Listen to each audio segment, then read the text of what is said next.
Solve பண்ணிட்டு இருக்கோம்னா remove element. இது வந்து டாப் இன்டர்வியூ 150 ப்ராப்ளமில் one of the problem. Okay, problem ஸ்டேட்மெண்ட்டை என்ன கொடுத்துருக்காங்கன்னா, ஒரு நம்ஸ்னு ஒரு அரே கொடுத்துருக்காங்க, தென் வந்து வேல்யூ கொடுத்துருக்காங்க. நம்ம என்ன பண்ணணும்னா அந்த வேல்யூ இருக்குல்ல, அந்த வேல்யூ வந்து ரிமூவ் பண்ணணும். நம்ஸில் இருக்க அதாவது அரேயில் இருக்கிற அந்த வேலை வந்து நம்ம ரிமூவ் பண்ணணும். இப்போ வந்து மல்டிபிள் அக்கரன்ஸ் இருந்தாலும் ஃபுல்லாக ரிமூவ் பண்ணணும், அதுதான் மென்ஷன் பண்ணியிருக்காங்க.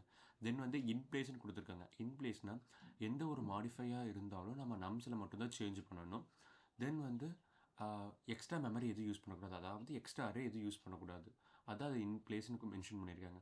தென் வந்து the order of the element maybe change, அதாவது மேபி சேஞ்சு என்ன மென்ஷன் பண்ணுறாங்கன்னா, நம்ம வந்து அதாவது ரிமூவ் பண்ணுறோம்ல, ரிமூவ் பண்ணி முடிச்சதுக்கப்புறம் எலமெண்ட்ஸ் வந்து ஸ்கேட்டராக இருக்கும், அதை வந்து நம்ம அரேஞ்ச் பண்ணுவோம். தட்ஸ் வை இது மென்ஷன் பண்ணியிருக்காங்க, order of elements maybe change.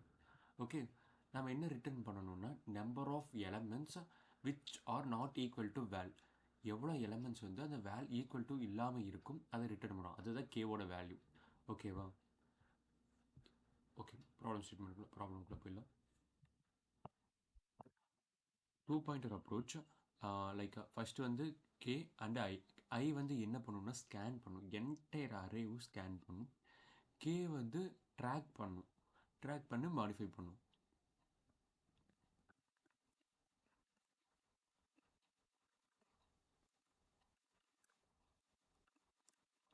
I equal to 0.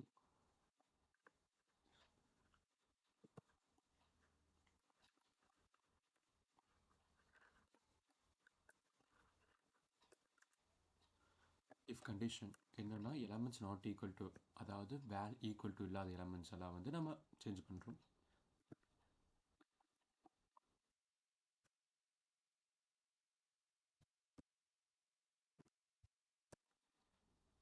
தென் வந்து மாடிஃபை பண்ணுறோம்.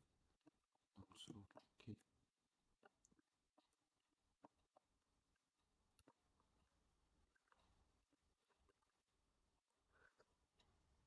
தென் கேவோட வேல்யூ ரிட்டர்ன் பண்ணுறோம்.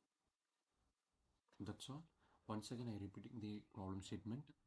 அதாவது கொடுத்துருக்க ப்ராப்ளம் ஸ்டேட்மெண்ட் என்னென்னா, நம்ம வந்து வேல்யூவை ரிமூவ் பண்ணணும், எவ்வளோ அக்கரன்சஸ் இருந்தாலும் ஃபுல்லாக ரிமூவ் பண்ணணும் இன் பிளேஸ். தென் வந்து நம்ம என்ன யூஸ் பண்ணியிருக்கோம்னா ஃபார் லூப் யூஸ் பண்ணியிருக்கோம். தென் வந்து செக் பண்ணுற இஃப் கண்டிஷன், அதாவது கரண்ட் எலமெண்ட் வந்து நாட் ஈக்குவல் டு வேலாக இருந்துச்சுன்னா நம்ம வந்து அந்த எலமெண்ட்டை வந்து ஃபஸ்ட் இண்டெக்ஸ்க்கு மூவ் பண்ணுறோம், அதாவது முன்னாடி இண்டெக்ஸ்க்கு சேஞ்ச் பண்ணுறோம். தென் வந்து கேவோட வேல்யூ இது இன்க்ரீஸ் பண்ணிகிட்டே இருக்கும். கே வந்து என்னென்னா ஆஃப்டர் ரிமூவ் பண்ணி அதுக்கப்புறம் இருக்கிற அரேயோட லென்த்து தான் கே. அவுட்புட் என்ன ஷோ ஆகும்னா, அதாவது ரிமூவ் பண்ணி எலமெண்ட்டுக்கு அப்புறம் மிச்சம் இருக்கிற எலமெண்ட்ஸ் வந்து அவுட்புட்டில் ஷோ ஆகும். That's all.